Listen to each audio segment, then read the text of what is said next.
No, take that away from me. Okay, okay.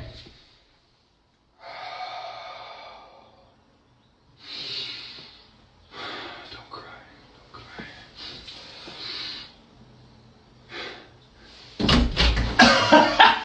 This is a different way to see how genuine somebody actually is. And you do this by looking at what they don't show you. That's right, you're going to look at what they lack. It's going to tell you so much about them. Here we go. It's going to make sense in a second. If they lack accountability, they will shift the blame. That's what you will see. If they lack communication skills, they're going to say that you are arguing. If they lack emotional intelligence, they're going to call you sensitive. If they lack self-awareness, they're going to criticize everybody else around them and those flaws. If they lack honesty, they're going to distort the truth to fit their narrative. If they lack boundaries, they are going to overstep yours and make believe they're not even there. If they lack integrity, they'll justify anything wrong that they do. If they lack empathy, they're going to dismiss your feelings. And last one, if they lack confidence, they're going to belittle anybody to make themselves feel bigger, and sometimes that might mean you. Now, these tools aren't just for understanding other people. You can use them for self-reflection as well.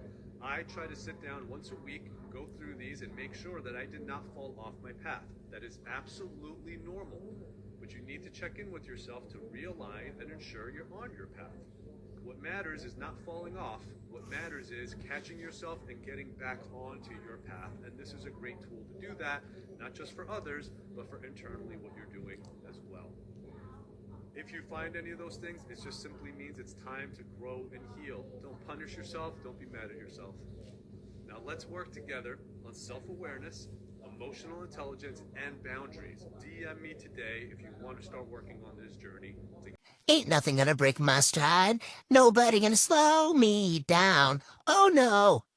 How to interrupt someone who's taken over the conversation without making it awkward or confrontational. Tips from a psychologist. Some people tend to dominate the conversation without giving anyone a chance to speak or give their opinion. Here are 3 methods to help you interrupt them politely and take control over the situation. Method 1. Interrupt using the top-up tactic. Simply call their name to get their attention and then say, "I'm gonna add something to what you just said," and then immediately take over. And I kept going even when no one was helping. I had to go over the report several times before I forget. I'm gonna add something to what you just said, even if what you're gonna say isn't directly related. This tactic is very effective because you're interrupting in an engaging way. Method 2. Summarize and redirect. First, call their name to get their attention, then summarize what they're saying, and then take over the discussion or pass it to someone else. I had to go over the report several times before I finally found the issue. So if I understand you correctly, you went through the report on your own.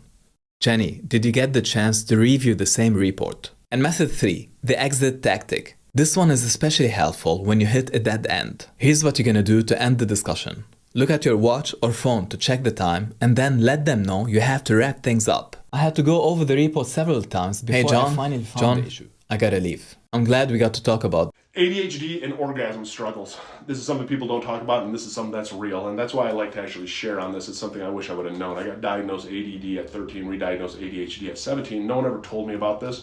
But one of the big struggles with having ADHD is men and women both struggle having orgasms and finishing during intimate times with your partner. There does take an amount of focus of living into the moment, of enjoying that moment, and to actually utilizing and paying attention to your senses. The trouble with people with ADHD is our brain a lot of times at certain phases will go through a whole dopamine search, and our thought process, especially unmedicated, we can be in the middle of having intimate time, and next thing you know, we're thinking about laundry, we're thinking about mowing the grass, we're thinking about things that we got to get done, we're stressing about bills. I mean, your brain takes over. And all of a sudden now you have trouble actually finishing with your partner or staying in the mood while you are being intimate with your partner, and that can be taken very wrong and could put a lot of unnecessary stress and damage into a relationship. One of the big things I can say is that I learned, one, if you have ADHD meds, make sure you take your meds. That plays a huge role. But another things that can also help out there is like blindfolds, music can help, things that can distract your brain so that your brain doesn't go through this whole thought process of all of a sudden latching on to different thoughts that pull you out of the moment.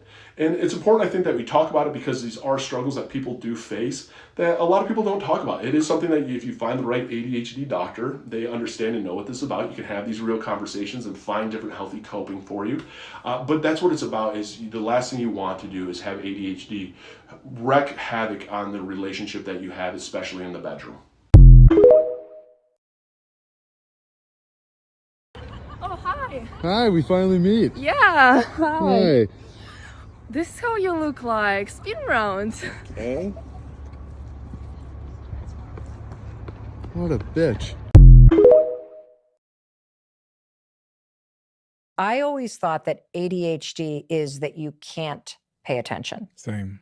That's not what it is at all. And so learning about what it is and learning that boys and girls present completely differently. There's an entire generation of women called the lost generation. And what happened is when they were studying ADHD, I guess in the late 60s and early 70s, they only looked at boys. And so boys tend to show the symptoms of ADHD around the age of 7. And it typically is around the hyperactivity or the inability to kind of like focus and control their body movements. Girls, on the other hand, don't start displaying symptoms until about the age of 12. And the symptoms are very different. Girls become inattentive, but in a kind of daydreaming fashion. They become a little bit more disorganized, and they aim all of this back at themselves. And so as you become kind of more inward and you are inattentive and you're disorganized and you start to wonder what's wrong with you, and now plus the average age of girls for puberty is right around then too, so all this other stuff is starting to happen and hormones are starting to change. If you don't get properly diagnosed and treated, and by treated, I mean the whole array of things that you can do, whether you're talking about medication or just the different habits that you can have or systems that you can develop to support yourself. If you don't get properly tested and you don't address it, do you know what the number one thing that happens? You develop anxiety.